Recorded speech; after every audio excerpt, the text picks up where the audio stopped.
That thing where someone's giving you feedback or starting an argument or just being a little short with you and your eyes just lock on, like you're trying to read their face for the verdict before they've even finished the sentence.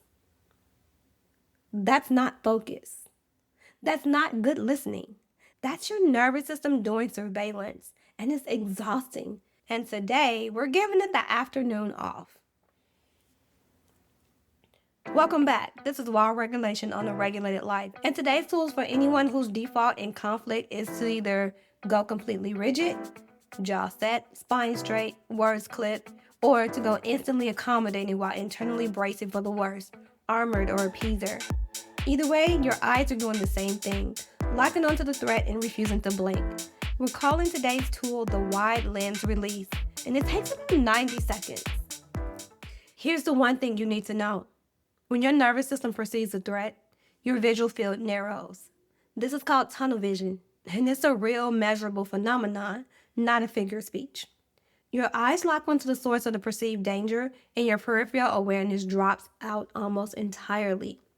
Dr. Stephen Porges' polyvagal theory shows that widening your field is one of the fastest, most direct signals you can send your own nervous system that you are not, in fact, cornered.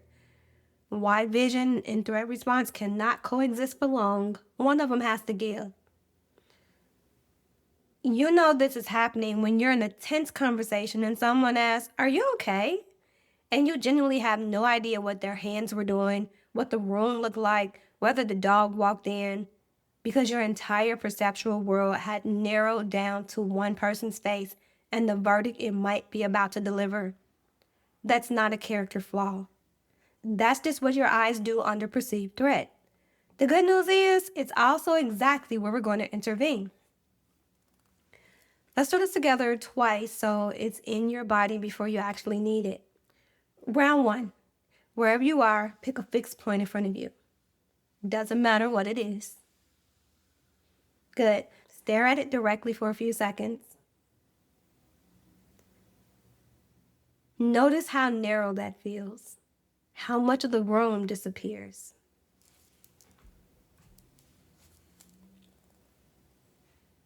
Now, without moving your head, soften your gaze and let it widen. Feel for the edges of the room, left and right, without turning to look at them directly. Just let your peripheral vision open. Take a slow breath out while you do it.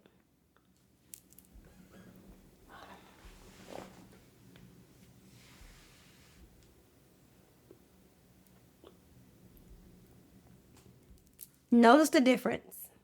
Most people feel something shift in their chests or their shoulders within a few seconds of doing this. That's not your imagination.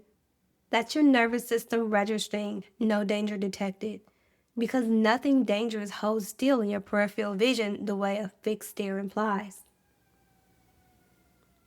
Round two. This time add the jaw. Let it drop open slightly, back teeth coming apart, while you widen your gaze the same way. Exhale slowly, longer than your inhale. Wide eyes, loose jaw, long exhale. That's the whole move. Less than 30 seconds.